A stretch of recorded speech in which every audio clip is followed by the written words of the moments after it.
नमस्कार, मुद्दा का खास कार्यक्रम देख रहे हैं आप सभी और मैं सुष्मिता राज आपके साथ। असम के मुख्यमंत्री और 2024 में झारखंड बीजेपी चुनाव के सह प्रभारी रहे हेमंता बिस्वा शर्मा के एक बयान ने सियासी सरगर्मी तेज कर दी है। बयान है 2029 में झारखंड में बीजेपी की सरकार बनाने का। उन्होंने एक बार फिर से डेमोग्राफिक चेंज की चर्चा की, बंगाल के बाद झारखंड में जीत के लक्ष्य की बात कही।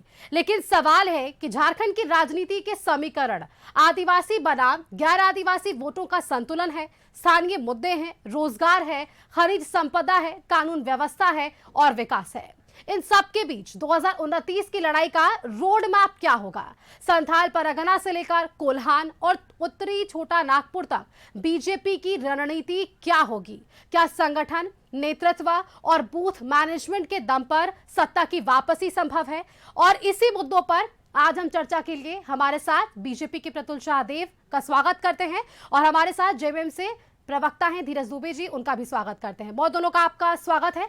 और क्योंकि बयान हेमंता बिस्वा शर्मा की तरफ से आया है तो शुरुआत बीजेपी से ही होगी।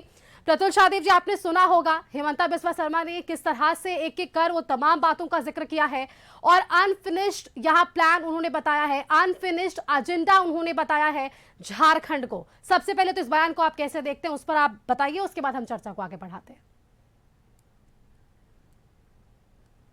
देखिए सुष्मिता, हेमंता बिस्वा शर्मा जी बड़े नेता हैं, राष्ट्रीय कद के नेता हैं और सुष्मिता जी इको हो रहा है, इस आवाज को कटवाने की कृपा करें। ठीक है जी। सुष्मिता जी, तो मैं वही कह रहा था, हेमंता बिस्वा शर्मा जी बड़े नेता, असम के मुख्यमंत्री हैं, रॉक स्टार पॉलिटिशियन है साहब। जिस शानदार तरीके से उन्होंने असम में कांग्रेस को लगभग सामूल नाश कर दिया, वो एक बड़े नेता बनकर उभरे हैं और ऐसे भी उनकी जो थ्योरी है वो सही है। हाँ, जहाँ तक चुनाव में बात है, झारखंड मुक्ति मोर्चा ने 2 चुनाव हमसे जीते हैं और हार जीत लगी रहती है। भाई, हम हार से सबक लेते हैं। 2019 में हारे तो उस समय हमने सबक लिया। 2024 में जब हम बहुत आशावान थे तो उस समय वोटों के बिखराव के कारण हमारी हार हुई। तो ये 19 में भी ऐसी ही कहानी थी, जो आजसू हमारा अलायंस नहीं हो पाया था। करीब करीब 17 सीटें ऐसी थी जो हम जीत सकते थे अगर अलायंस में लड़ते। खैर चलिए, जो बीत गई उस पर अब कोई बहाने बनाने की आवश्यकता नहीं है सुष्मिता जी। हमारा मानना है कि विश्व शर्मा जी ने जो कहा बिल्कुल सही कहा। डेमोग्राफी चेंज एक बड़ा मुद्दा है। इस बार एसआईआर चल रहा है और एसआईआर जो चल रहा है वो अच्छे से चलना चाहिए। राज्य सरकार का किसी भी तरीके से इसमें दखल अंदाजी नहीं होनी चाहिए। संथाल की डेमोग्राफी देखे ना, ये यहाँ के स्थानीय मुसलमानों के खिलाफ भी जाती है। 1951 में 44% आदिवासी थे। 2011 में जो अंतिम जनगणना हुई, इनकी संख्या घटकर 28% हो गई, यानी 16% आदिवासी की जनसंख्या घट गई। मुख्यमंत्री खुद को आदिवासी का बेटा कहते हैं, आदिवासियों की सरकार कहते हैं। तो ये लगातार संथाल में आदिवासियों की जनसंख्या कैसे घट रही है। और मुसलमानों की जनसंख्या 1951 में 9% थी संथाल में, वो बढ़कर 23% हो गई अंतिम जनगणना 2011 में, वो 14% बढ़ गई। तो जाहिर तौर पर बड़े पैमाने पर घुसपैठ हुआ। जो लोग कहते हैं घुसपैठ के लिए बीएसएफ जिम्मेवार है, बिल्कुल बीएसएफ जिम्मेवार है। पर 2011 तक किसकी सरकार थी? 2004 से 14 तक केंद्र की किसकी सरकार थी? और उससे पहले भी 60 वर्षों तक किसकी सरकार थी? हम तो 2-4-5 वर्षों के लिए ही शासन में आए थे बीच में। तो बड़े पैमाने पर जब कांग्रेस की सरकारें थी तो ये डेमोग्राफी चेंज हुआ और ये स्थानीय मुसलमानों के साथ भी अन्याय है, क्योंकि जो 15 सूत्री कार्यक्रम है या मुसलमानों के लिए स्कॉलरशिप केंद्र राज्य देती है, वो ये हड़प जाते हैं घुसपैठिए, रोहिंग्या और मुसलमान जो बांग्लादेशी घुसपैठिए हैं। तो हमारा मानना है कि हेमंत बिस्वा शर्मा जी ने एक और बड़ा बात कहा कि अलायंस को और मजबूत करने की आवश्यकता है। सबका परफॉर्मेंस वैसा नहीं था। हमारे वोटों की संख्या में हमें उम्मीद थी कि बढ़ोतरी होगी, वो नहीं हुई सुष्मिता जी। तो हमने भी अपने कोर्स करेक्शन किया है और अपने संगठन को मजबूत करने का कार्य कर रहा है। आजसू को भी सिर्फ 1 सीट मिली, हमने लोजपा और जदयू को भी सीटें दी, हालांकि उनका जनाधार कम था। तो हम इस गठबंधन को आगामी चुनाव में और मजबूत करेंगे। और इसमें जो लोग भ्रम फैला रहे हैं कि आजसू को बाहर करेंगे, नहीं साहब, आजसू हमारा नैसर्गिक साथी है। एक चुनाव में उसने भी खराब परफॉर्म किया, हमने भी खराब परफॉर्म किया। तो अगर किसी और दल को अकोमोडेट करने की बात होगी तो यकीन मानिए मेरे शब्दों को, हम बड़ा हृदय दिखाएंगे, हम एडजस्ट करेंगे, लेकिन इस बार और बेहतर गठबंधन होगा। जी सुष्मिता। ठीक है, आपने मुझे लगता है कि एक एक कर वो तमाम जो बिंदु थे हेमंता बिस्वा शर्मा के, एक एक कर उस पर प्रतिक्रिया दे दी है और जिन बातों का आपने जिक्र किया है उस पर भी सवाल लेंगे। लेकिन हमारे साथ जब जेएमएम से धीरज दुबे जी जुड़े हुए, तो धीरज जी देखिए, दूसरी तरफ बीजेपी जो है अभी से ही 2029 के चुनाव की तैयारी के लिए वो पूरी दमखम उनकी नजर आ पा रही है। 2.5 साल लगभग आपके भी इस कार्यकाल को, और ऐसे में अब तक के अगर आपके कामों को देखें, क्योंकि यहाँ तो जीत का दावा अभी से ही हो रहा है, तमाम चीजों का जिक्र हो रहा है कि घुसपैठ किस तरह से हुआ, एसआईआर की बड़ी बात प्रतुल शाहदेव जी ने कही है। इन तमाम विषयों को लेकर आपकी सरकार ने अभी तक के जो 2.5 साल लगभग बीते उसमें क्या काम किए ऐसे कि जिस पर आप 2029 में चुनाव में सामने आ सकेंगे? सुष्मिता जी, अंग्रेजों से भी खतरनाक है भारतीय जनता पार्टी। बांटो और राज करो, वो तो अपने स्वार्थ के लिए करते थे, और ये यहाँ अपनी सत्ता के लिए किया जाता है। पूरा प्रयास किया गया 2024 में कि बांग्लादेशी घुसपैठ का नारा देकर यहाँ ध्रुवीकरण किया जाए, हिंदू मुसलमान कराया जाए और चुनाव जीता जाए। वही हिमंता बिस्वा शर्मा हेलीकॉप्टर उड़न खटोला की तरह उड़ाते रहे, लेकिन जनता ने उनकी एक नहीं सुनी। रिजल्ट ये हो गया कि उनको अपना छोड़ के, अपनी स्थिति यथास्थिति छोड़कर और वापस असम भागना पड़ा। यहाँ तक कि स्थानीय भाजपा नेता भी असेम्ड फील करते थे कि हमारा नेतृत्व करने वाला असम से आके कर रहा है, झारखंड के नेताओं को बैकफुट पर छोड़ा गया है। और जब ये स्थिति बनी तो अब उनका कहना है कि हम अब झारखंड को टारगेट करेंगे। भैया, पूरी ताकत लगा लिए झारखंड को टारगेट करने के लिए। जिस स्तर से आपको मोबिलाइज करना था, जिस स्तर से आपको यहाँ राजनीति करना था, हिंदू मुसलमान करना था, पैसों का बंदरबाट करना था, सब करने के बाद भी झारखंड की जनता ने आपको नकार दिया। क्योंकि थेथरलॉजी और काम करना दो अलग अलग चीज है। भाषण से सिर्फ पेट नहीं भरता है, ये स्थिति बनी। अब इनकी बात आती है कि ये कहते हैं डेमोग्राफी चेंज पर। मैं दावा ठोक के कह रहा हूं कि डेमोग्राफी चेंज के जिम्मेदार कौन है? ये भारतीय जनता पार्टी है, क्योंकि सरना धर्म कोड का मांग आदिवासी हमेशा से कर रहा है। आप सरना धर्म कोड नहीं देना चाहते हैं। अगर सरना धर्म कोड दे दीजिएगा तो आज जैसे बौद्ध और जैन हिंदू के पार्ट ही माने जाते हैं, और वैसे भी सरना धर्म कोड आप बोलते हैं सरना सनातन एक है, तो आप दीजिए ना सरना धर्म कोड। आदिवासी कम से कम अपने आप को सरना तो बताएंगे और वो सनातन के पार्ट भी रहेंगे। इससे उनका डेमोग्राफिक चेंज रुकेगा, उनका मतांतरण जो हो रहा है, धर्मांतरण हो रहा है, वो भी रुकेगा। लेकिन आप नहीं चाहते हैं कि इस तरह का कुछ जो हो, इसलिए आप सरना धर्म कोड बिल को लटका के रखे हुए हैं, और इसके साथ साथ सिर्फ आप इस पर राजनीति कर रहे हैं। सुष्मिता जी, इनकी दाल झारखंड में नहीं गल रही है। ये पूरी तरह से प्रयास करके देख ली हिंदू मुसलमान का, और अब इनकी प्रयास रही कि झारखंड में कैसे महत्व आदिवासी कराया जाए। 2011 के पहले भी हो सकता है, इस तरह से भी इस रास्ते से बता दे रहे हैं। उसका सुष्मिता जी उसका भी जवाब दे देते हैं। इनका पहला प्रयास हुआ कि महत्व आदिवासी को लड़ाया जाए। महत्व आदिवासी का लड़ाई को भी इन्होंने धार देने का प्रयास किया, उसमें सफल नहीं हुए। अभी क्रिश्चियन और सरना करने के लिए लोगों को लगाए हुए हैं। तो इनका पूरी तरीके से है कि किसी से तोड़ा जाए। जो समाज हमको वोट नहीं दे रहा है तो उसको तोड़ दिया जाए और उसको बदनाम कर दिया जाए, और उसके खिलाफ में जो है एक माहौल खड़ा करके एक लॉबी बनाया जाए और उसमें लोगों को एकत्रित किया जाए। इन्होंने पहले वोट चोरी किया, फिर विधायक चोरी की, फिर सांसद चोरी किया, चंदा चोरी कर रहे हैं, और अब एक लोकतंत्र का चोरी करने के लिए प्रयासरत है। सारी एजेंसियां को इन्होंने अपने मुट्ठी में रखा हो, सीबीआई हो, ईडी हो, चाहे वो चुनाव आयोग हो। इन्होंने इतना ज्यादा लोकतंत्र को पर कुठारघात कर दिया है कि आज देश में लोकतंत्र बचाने की लड़ाई लड़नी पड़ेगी। विपक्ष को नेस्तानाबूद करने के लिए सांसदों को तोड़ के, भैया वोट जिस पार्टी को मिला, उसके प्रतिनिधि, उसके प्रत्याशी को मिला, आप उसको तोड़ के एनडीए में ले आ रहे हो। यार ये लोकतंत्र के लिए कितना बड़ा घातक है। क्या कमी रह जा रही है? और उसमें से सबसे बड़ा उदाहरण तो हमने चंपाई सोरेन का देखा है। धीरज दुबे जी, हमारा तो यही कहना है ना कि एक बार हम लोग को ईडी सीबीआई दे दें, उसके बाद भारतीय जनता पार्टी के अगर हम लोग 240 में से अगर 240 सांसद नहीं तोड़ दिए, मोदी जी को भी अपने साथ ले आएंगे। एक बार ईडी सीबीआई को हमको अपने हाथ में दे दें। चलिए ठीक है, जवाब ले लेते हैं। प्रतुल जी, तमाम चोरी का आरोप, सरना धर्म कोड लागू नहीं करने का आरोप, और मेरा एक सवाल आपसे कि जिस तरह से 2024 में हम भी जब आप लोगों से बातचीत कर रहे होते थे तमाम चैनल्स पर, ये हमेशा से घुसपैठ का मुद्दा रहा था, केंद्रीय जांच एजेंसियों के दुरुपयोग का आरोप आप लोगों पर रहा था, वॉशिंग मशीन तक के आरोप लगे थे। लेकिन जो घुसपैठ का मुद्दा रहा 2024 में बहुत ही जोर शोर से आपने उठाया। 2029 में भी वही एजेंडा रहेगा, या फिर ये बदलाव यहाँ पर अब देखेंगे, या फिर उन्हीं मुद्दों के साथ आप आगे बढ़ेंगे? सुष्मिता जी, हमारे चुनाव में हार और जीत के साथ एजेंडे बदलते नहीं। आपने शायद भारतीय जनता पार्टी और जनसंघ का इतिहास नहीं देखा।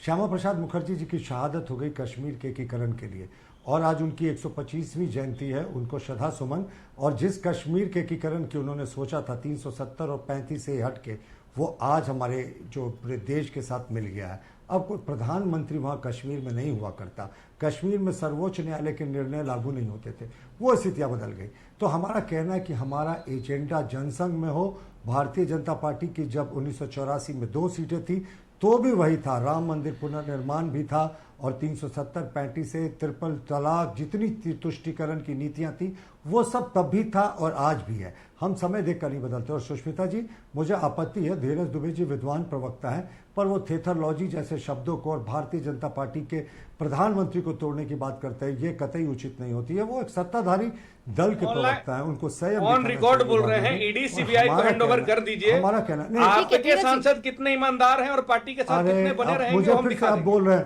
सुष्मिता, मैंने इनको नहीं केंद्रीय जांच एजेंसियों का दुरुपयोग का सवाल आपने पूछा, इसका भी जवाब दीजिएगा प्रतुल जी। हाँ,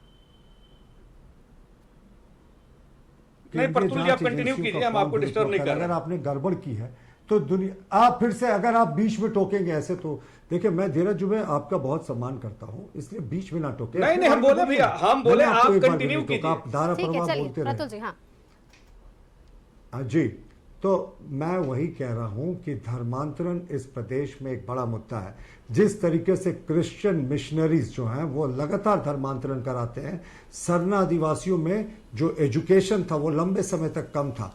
मैं लातेहार से आता हूं, महुआ ढाड़ का इलाका था, वहां पे इन लोगों ने क्या किया, चंगाई सभाओं का आयोजन करते थे और वहां पे आदिवासी को, जिनको मलेरिया और कॉलेरा से वो एरिया पीड़ित रहता था, क्रोसिन का पानी पिलाते थे, कहते थे प्रभु यीशु का पानी है, इसको पी लो, ये ठीक हो जाते थे और बेचारे भोले भाले आदिवासी अपना धर्म बदल लेते थे। तो ये धर्मांतरण कहीं ना कहीं रूढ़िवादी परंपरा पर जो है एक कुठाराघात है। हमारा मानना है कि जो डबल बेनिफिट लेते हैं, सुष्मिता, सर्वोच्च न्यायालय ने भी इसके खिलाफ टिप्पणी की कि कोई अगर सरना क्रिश्चियन बन जाता है तो वो डबल बेनिफिट लेता है, एक तो उसको माइनॉरिटी का भी फायदा मिलता है और दूसरा ट्राइबल का भी, माफ कीजिए, एसटी का भी दर्जा मिलता है। तो ये समाप्त होनी चाहिए। अगर आपने धर्म बदल लिया साहब तो आपकी जन्म की पद्धति, आपके मरने की पद्धति, आपके विवाह की पद्धति सब कुछ बदल जाती है। चर्च में शादी होती है, कोई सरना स्थल पे तो होती नहीं।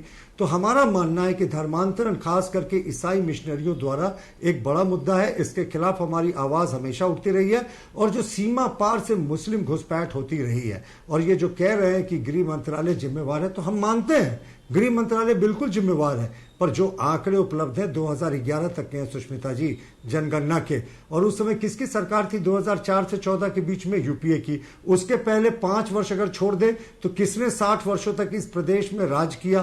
कांग्रेस ने राज किया, केंद्र में कांग्रेस ने राज किया। तो इस तरह की बातें कहकर ये अपने ही गृह मंत्रालय को कटघरे में ला रहे हैं। हाँ, हमारा एक और बड़ा मुद्दा है, इन्होंने कहा सरना धर्म कोड की मांग को स्वीकार करना चाहिए।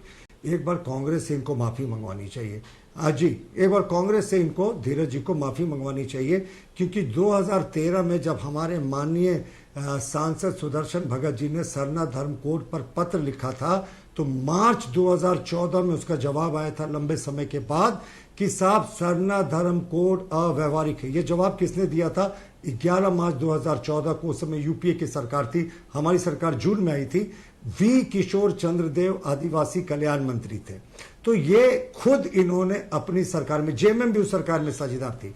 तो हमारा कहना है सुष्मिता जी, जब सत्ता में रहते हैं तो सरना धर्म कोड की बात भूल जाते हैं, और जब केंद्र से जिस समय करने की बारी होती है भूल जाते हैं, और बाहर आते हैं इनके लिए एक राजनीतिक मुद्दा बन जाता है। तो आपको करना भी वही चाहिए जो आप सोचते हैं, जो आप प्रीच करते हैं। देखिए साहब, हम हमेशा कहते हैं कि यहाँ हिंदू मुसलमान तब तक होता रहेगा जब तक हम बांग्लादेशी मुसलमान की बात करेंगे। झारखंडी मुसलमानों के, यहाँ के जो खतियानी मुसलमान हैं, उनसे क्यों बैर रहेगा साहब? वो यहाँ के भूमिपुत्र हैं। लेकिन जो बांग्लादेशी घुसपैठी अब तो लोहरदग्गा तक घुस गए, गढ़वा तक घुस गए, लोहरदग्गा में जमाई टोला है। तो इस तरह के मुसलमान जो स्थानीय मुसलमानों का हक मांगते हैं, उसके खिलाफ हम आवाज मुखर करते रहेंगे। सनातनियों का हित नहीं होगा। और ये वही सरकार है सुष्मिता, फाइनली मैं बोल रहा हूं, जिसने जो मुस्लिम बहुल इलाकों में सरकारी स्कूल थी वहां छुट्टी रविवार से हटाकर फ्राइडे को कर दी थी। प्रार्थना की पद्धति बदल दी थी, जो हाथ जोड़कर प्रार्थना होती थी वो हाथ बांधकर प्रार्थना होने लगी। इनके एक आईएएस अधिकारी थे, उन्होंने कहा मैं मुसलमान हूं इसलिए मैं डिप्टी कमिश्नर हूं। इनके यहाँ एक फल विक्रेता थे जो जमशेदपुर में, जिन्होंने हिंदू फल दुकान लिखा था, उनको जेल भेज दिया गया। बगल में मुस्लिम होटल चलता रहा। तो मुस्लिम तुष्टिकरण नहीं करना चाहिए। माननीय मुख्यमंत्री नीरज हेमंत दुबे सोरेन जी, का हम भी बहुत क्योंकि सम्मान आपने करते सरना हैं, कोड को लेकर राजधर्म सवाल निभाना पूछे थे, चाहिए। धर्म परिवर्तन जी को लेकर सवाल पूछे थे, इन सारे सवालों का जवाब आपको मिला है, क्या कुछ आपकी प्रतिक्रिया रहेगी इस पर?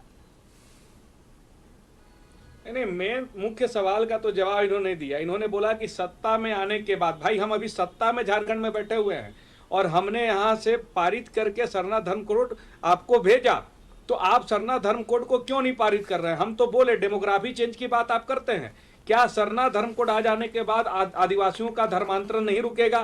क्या उनकी डेमोग्राफी नहीं बचेगी? और डेमोग्राफी चेंज की बात करते हैं तो हमको बताओ कि रांची में भी डेमोग्राफी चेंज हुआ है, कई लोगों ने आके यहाँ घर बनाया है, प्लॉट लिए हैं।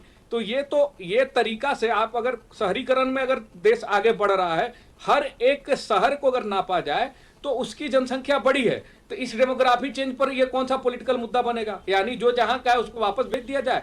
हमारा आर्टिकल का 19 जो है वो हमें अधिकार देता है कि भाई एक जगह से दूसरी जगह जा सकते हैं, अपना जो है प्रोफेशन भी वहां पे स्थापित कर सकते हैं, घर ले सकते हैं, रह सकते हैं। तो उसके बाद ये डेमोग्राफी चेंज सिर्फ इनका पॉलिटिकल मुद्दा है।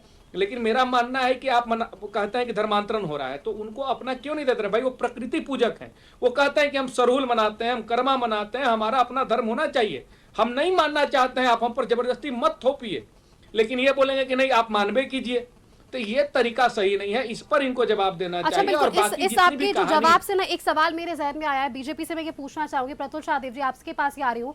मुझे एक बात बताइए, 2024 के चुनाव में हमने देखा कि आपकी जो रणनीति रही, आपका जो परिणाम रहा, वो आदिवासी बहुल क्षेत्रों में उतना खुश करने वाला आंकड़ों के साथ सामने नहीं आया, जबकि आपके पास वो तमाम बड़े आदिवासी चेहरे हैं आपके पास, वो आपके नाम आपको भी पता है, आपने उसमें एक नाम शामिल भी किया, चंपई सोरेन जो है वो भी वहां पर आ गए। लेकिन इसके बावजूद भी यहाँ पर क्या कमी रह गई होगी? क्या लगता है कि आदिवासियों के बीच जो मुद्दे हैं, जो आप लोगों के सवाल है, क्या वो सही तौर पर नहीं पहुंच पाए, और इस पर कितना काम कर पाएंगे 2029 से पहले? देखिए, प्रतिकूल परिस्थितियों में भी हम संघर्ष करना अच्छे से जानते हैं सुष्मिता जी। आपको याद होगा 1984 में जब हम चुनाव हारे थे, सिर्फ 2 सीटों पर जीते थे लोकसभा के, तो उस समय लोग मजाक उड़ाकर कहा करते थे हम दो हमारे दो। हम दो यानी आडवाणी जी और वाजपेयी जी, और 2 सांसद जो हमारे जीते थे, उस चुनाव में वाजपेयी जी भी हार गए थे। तो हार जीत लगी रहती है। ट्राइबल सीटों पर हमें और मेहनत करने की आवश्यकता है। एक चुनाव से जो हमारे बड़े ट्राइबल लीडर्स हार गए, आप जज नहीं कर सकते साहब, परिस्थितियां होती हैं, नैरेटिव होता है, तो उसके आधार पर काम होता है। बहुत समय दिया इस सरकार को यहाँ की आदिवासी मूलवासी जनता ने। मैं तो सिर्फ एक प्रश्न का उत्तर जानना चाहता हूँ। माननीय मुख्यमंत्री जी हमेशा आदिवासी मूलवासी की हितैषी की बात करते हैं। मैं भी झारखंड का खतियानी हूँ, मैं लातेहार का रहने वाला हूँ, मेरा भी परिवार यहाँ 2000 वर्षों से रह रहा है। पर आज भी स्थानीय कौन है जो नियुक्ति में होता है, कट ऑफ डेट क्या है, ये आज इस सरकार ने डिसाइड नहीं किया। सरकार ने डिसाइड किया तो उसके बाद उच्च न्यायालय ने उस पर रोक लगाई, तो फिर सरकार ने क्या किया इस विषय पे? आज के दिन में भी 60-40 नई चालबो जो एक ट्रेंड किया था ट्विटर में, यानी 60% झारखंड के जो आरक्षित वर्ग है उनको ही नौकरी मिलती है, 40% यहाँ के चपरासी की नौकरी करने उत्तर प्रदेश और हरियाणा से लोग आ जाते हैं। तो इनको रोकना चाहिए था ना। ये तो आदिवासी मूलवासियों की सरकार है। इस बार जो जेपीएससी का 14वीं पीटी में जमकर धांधली हुई, 400 लोग हैं जो बिहार के मूल निवासी हैं। ऐसा नहीं कि वो लंबे समय से बिहार के होने के बाद 30-40 साल 50 साल से झारखंड में रह रहे हैं। नहीं साहब, अभी भी उनका बिहार का रेजिडेंशियल सर्टिफिकेट है और उत्तर प्रदेश का रेजिडेंशियल सर्टिफिकेट है। 404 लोग ऐसे कैसे सफल हो गए? क्या यही आदिवासी मूलवासियों की सरकार है? और अभी भी इन्होंने सरना धर्म, बस फाइनली सुष्मिता जी देखिए, बड़े अच्छे माहौल में डिबेट हो रहा है। और मैं क्षमा चाहूंगा, पिछले बार मैं धीरज दुबे जी से डिबेट में जुड़ा था तो मैं उन्हें शादी की बधाइयां देना भूल गया था। बहुत बहुत बधाई भाई धीरज दुबे जी, आपका वैवाहिक जीवन बहुत सफल और मंगलमय हो। देखिए, तो अब फिर से हम इस चलिए, और राजनीति से परे भी आपसी संबंध होता, मतभेद हो सकता है, मनभेद नहीं होता। देखिए, हमारा यही मानना है कि जो ये आज भी कह रहे हैं कि सरना धर्म कोड को इन्होंने जो है रिकमेंड करके केंद्र को भेजा, हम तो यही कहना चाहेंगे, सरना धर्म कोड का प्रस्ताव तो भाई सुदर्शन भगत माननीय सांसद जी ने 2013 में पार्लियामेंट में दिया था लिखित रूप से, और 11 मार्च 2014 में फिर से कह रहा हूं, वो लेटर भी मेरे पास है, वी किशोर चंद्रदेव तत्कालीन केंद्रीय कल्याण मंत्री ने पत्र लिखकर कहा था कि सरना धर्म कोड देना अव्यवहारिक है। माननीय मुख्यमंत्री हेमंत सोरेन जी की झारखंड मुक्ति मोर्चा उस सरकार में साझेदार थी केंद्र की। तो जब ये सरकार में थे तो इन्होंने क्यों सरना धर्मकोड धीरज को दुबे जी, आप इस पर जवाब अव्यवहारिक दीजिए, बता दिया? क्योंकि और आज सरना इसकी धर्मकोड मांग को कर लेकर रहे हैं। आप सवाल पूछ रहे हैं कि इसे क्यों नहीं लागू किया जा रहा, लेकिन कई ऐसी चीजें हैं, कई ऐसे जो कह सकते हैं कि आप लोग भी निर्णय ले सकते हैं आदिवासियों के लिए, आदिवासी हित में। वो निर्णय आपके स्तर पर भी नहीं सामने आ पा रहा है। कहां से ये आदिवासियों के हित की बात हो पाएगी फिर? देखिए, सबसे पहले तो मुद्दा शुरू कहाँ से होता है और वहाँ फिर स्थानीयता पर आ जाती है। इसी स्थानीयता को भी 1932 खतियान पारित करके हम लोग प्रयास किए कि उसको हम लोग आगे बढ़ावें। जो भी उसमें त्रुटियां आई हैं, सरकार जो है उस पर फिर से गंभीरता से संज्ञान ले रही है, लेकिन कई बार ऐसा होता है सुष्मिता जी की फाइल जाके राज्यपाल भवन में अटक जाती है। अब वो राज्यपाल भवन उस फाइल को कब लौटाएगी इसका कोई समय सीमा नहीं है। इस पर भी माननीय सर्वोच्च न्यायालय ने कहा था कि एक समय सीमा तय होनी चाहिए कि आप उस पर क्या अपना मंतव्य देते हैं, या तो उस फाइल को यस कीजिए और नहीं तो नो कीजिए और सरकार को वापस भेजिए। कई बार जब फाइल ही अपने पास रख लिया जाता है तो गवर्नमेंट वेट करती है कि जब तक उसका जवाब आएगा तब उस पर आगे बढ़ेंगे। दूसरा कि स्थानीय नीति पर बात, इन्होंने जेपीएससी की बात की, धांधली की बात की। पहला जेपीएससी जब हुआ था, बाबूलाल मरांडी जी मुख्यमंत्री हुआ करते थे, भाजपा की सरकार थी। उस समय में एक भाई भतीजा और रिश्तेदारों को लेकर, नियुक्ति को लेकर मामला कोर्ट में गया। अभी भी वो मामला कोर्ट में है। सुदेश महतो जी के भी शायद भाई की नियुक्ति पर मामला चल रहा है कि वो अपने भाई और घर वालों को उसमें ये करा है वो करा है। खैर वो विषय कोर्ट में है तो उस पर हम टिप्पणी करना पसंद नहीं करेंगे। रघुबर दास की जब सरकार आई, पूरे 5 साल में एक भी जेपीएससी नहीं करा पाए। हम तो कम से कम 6ठा जेपीएससी से लेकर 14वां जेपीएससी तक पहुंच गए। माननीय मुख्यमंत्री हेमंत सोरेन जी उसको सफलतापूर्वक पूरा करा लिए। ये हमेशा आरोप लगाते हैं कि एग्जाम में धांधली हो गई। नीट का पेपर पूरे देश में वायरल हो गया। उत्तर प्रदेश पुलिस का पेपर लीक हो गया। उस पर ये इनकी आवाज नहीं निकलती है, लेकिन झारखंड में ये आवाज उठाते हैं कि सीजीएल का परीक्षा जो है लीक हो गया। तो हमको ये बतावें कि माननीय कोर्ट ने अभी पिछले साल जो है सीजीएल को में कोई धांधली नहीं हुआ, उन्होंने अपना जो है जजमेंट पास किया है। उसके खिलाफ इन्होंने सर्वोच्च न्यायालय गया, वहां भी जजमेंट के प्रति जो है सुप्रीम कोर्ट ने उनकी याचिका को स्वीकार नहीं की। यानी कोर्ट ने माना कि सीजीएल में किसी तरह की अभी धांधली नहीं हुई है और सरकार जो है इस पर आगे नियुक्ति कर सकती है। इसमें लेडी सुपरवाइजर का भी मामला आया था, उसमें भी कॉन्स्टिट्यूशनल रूप से उसको डालने का प्रयास किया गया कि लेडी सुपरवाइजर में 100% वुमेन के लिए आरक्षण कैसे किया जा सकता है।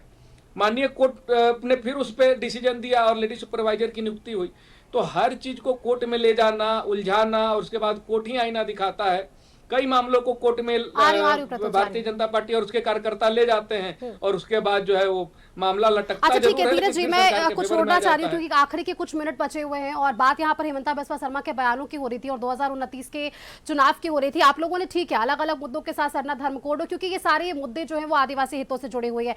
अब बीजेपी से मेरा सवाल होगा, देखिए 68 सीटों पर आपने चुनाव लड़ा, 21 सीट जो है वहां पर हासिल हुई, 810 पर थी, एक ऐसे करके आप लोगों के सीट जो है वो सामने आए। और अलायंस की मैं ये इसलिए बता रही हूँ प्रतुल जी क्योंकि अलायंस की बात हो रही है। हेमंता बिस्वा शर्मा ने ये कहा कि अलायंस जो था वो कहीं ना कहीं सही काम नहीं कर पाया। ये अलायंस में कितना बदलाव हो सकता है, क्योंकि अभी हम महागठबंधन यानी कि एनडीए के भीतर भी देख रहे हैं कि कुछ चीजें ठीक नहीं चल रही है, हालांकि वो पत्र का बात हो या तमाम चीजें हो। किस तरह से अलायंस पर काम करते नजर आएंगे आप लोग? देखिए सुष्मिता, सिर्फ एक लाइन बोलकर मैं आपके प्रश्न का उत्तर देता हूं। भाई धीरज जी ने एक अच्छा प्रश्न किया कि जेपीएससी के बारे में कहा कि साहब वैसी धांधली नहीं हुई। देखिए पहले और दूसरी जेपीएससी में धांधली हुई, एजेंसी ने चार्जशीट भी कर दिया। 6.5 वर्ष से माननीय मुख्यमंत्री हेमंत सोरेन की सरकार क्यों नहीं स्पीडी ट्रायल कराया? अभी भी जितने लोग थे सबकी पोस्टिंग हो रही है, आईपीएस देने की तैयारी यही सरकार कर रही है। तो आखिर ये कैसा विरोधाभास? चैनलों में बैठकर बड़ी बड़ी बातें करेंगे, लेकिन जब पोस्टिंग देने की बात होगी तो मलाई पोस्टिंग करेंगे। और बात करते अभी तुरंत हुई जेपीएससी की 14वीं परीक्षा की। 14वीं पीटी परीक्षा में चेयरमैन और 3 सदस्य हैं। एग्जामिनेशन कंट्रोलर तो एक अधिकारी होता है। सिर्फ चेयरमैन ने साइन किया, जबकि मेजॉरिटी का सिग्नेचर जरूरत होता है रिजल्ट में। 3 सदस्यों ने यह कहते हुए साइन करने से इनकार कर दिया कि इसमें बड़े पैमाने पर विसंगतियां हैं। उसके बाद भी रिजल्ट जारी हो गया।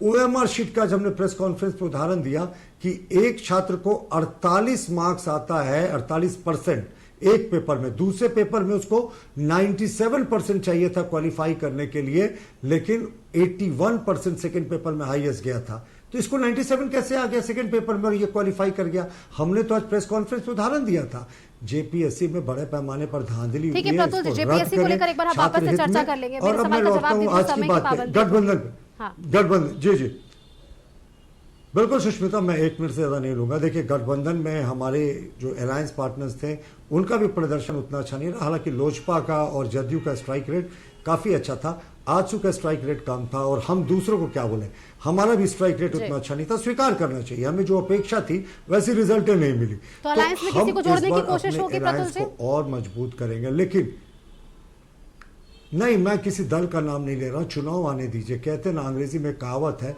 आप नदी को तभी पार करते हैं जब आप नदी के पास पहुंचते हैं। अभी नदी बहुत दूर है, तो अभी कोई पुल पे पार करने का ठिकाना भी नहीं है। हम सारे अलायंस पार्टनर्स को जोड़ने के लिए अपने विकल्प खुले रखेंगे, लेकिन आपको एक चीज बताते हैं, आजसू हमारा नैसर्गिक साथी है, उसके साथ जो हमारा सीटों का समझौता होगा, कोई कॉम्प्रोमाइज आजसू के साथ नहीं होगी। अगर 2 कदम पीछे हटना होगा सीट एकोमोडेट करने में, तो भारतीय जनता पार्टी करेगी, क्योंकि हमने गिरिडीह जैसी सीटिंग एमपी की सीट भी आजसू को दे दी थी। जी ठीक है, धीरज जी को जोड़ना चाह रहे थे, आखिरी क्या कुछ कहेंगे धीरज जी?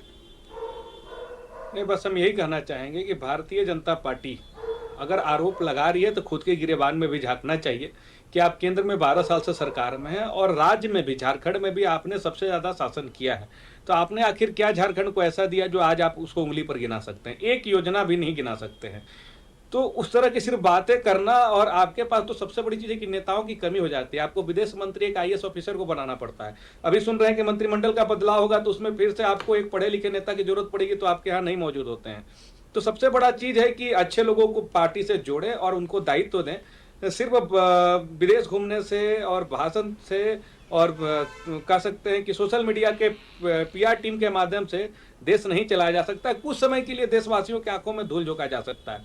रही बात इंडिया गठबंधन की, तो सुष्मिता जी हम बोलना चाहेंगे कि 2024 में जनता ने जिस गठबंधन पर मुहर लगाई है, जिस गठबंधन को मैंडेट दिया है, उसी गठबंधन को मान्य मानकर माननीय मुख्यमंत्री हेमंत सोरेन जी सरकार को चला रहे हैं और 2029 तक एज इट इज ये चलेगा। मतभेद होंगे, लोकतंत्र में मतभेद होना चाहिए, और ये लोकतंत्र नहीं, ये अगर कह सकते हैं कि हेल्दी रिलेशंस के लिए मतभेद घर में भी होता है, पिता पुत्र के बीच होता है। चलिए, मतभेद है, मनभेद नहीं है, शायद यही कहना चाह रहे धीरज जी। एक आखिरी कुछ कहना चाह रहे प्रतुल जी? हाँ, देखिए, ये कह रही थी एक भी योजना को गिना दें हमारी सरकार का। हमारी सरकार की योजनाओं को गिनाने लगे ना सुष्मिता, मैं बहुत कम समय में 5 योजनाओं का बताता हूं। हम लोगों ने किसान सम्मान योजना की शुरुआत की थी। किसानों को हम सम्मान राशि दिया करते थे, इस सरकार ने आकर बंद कर दिया। हमने महिलाओं को उज्ज्वला योजना के तहत सवाल केंद्र सरकार के लिए, अब मुझे बंद कर दे। नहीं, बिल्कुल नहीं। चलिए, अगली बार आप लोगों को मौका दूंगी और आप लोग दोनों बताइएगा कि आपकी जब सरकार रही तो योजनाएं किस तरह से बनी, वो चाहे चुनाव के ठीक पहले घोषित हुई योजनाएं हो या चुनाव के बाद कुछ सालों तक ही चलाई जा रही योजनाएं हो। चलिए, बहुत अच्छा डिबेट रहा। मुझे लगता है कि हर एक मुद्दों पर हमने एक एक करके बातचीत कर ली है। इसके लिए बहुत शुक्रिया। हमारे साथ प्रतुल शाहदेव जी जुड़े हुए थे बीजेपी से, बहुत धन्यवाद आपका, और धीरज दुबे जी हमारे साथ जेबीएम से जुड़े हुए थे, आपका भी बहुत शुक्रिया आज की इस चर्चा में शामिल होने के लिए और मुद्दे में ये बात करने के लिए कि आखिरकार हिमंता बिस्वा शर्मा ने जो बयान दिया है, इस बयान के क्या कुछ राजनीतिक मायने हैं और कितना खलबली कह सकते हैं कि राजनीतिक सरगर्मी के भीतर देखने को मिल रहा है। फिलहाल के लिए इतना ही, लेकिन खबरों के लिए आगे आप देखते रहिए कशिश न्यूज। नमस्कार।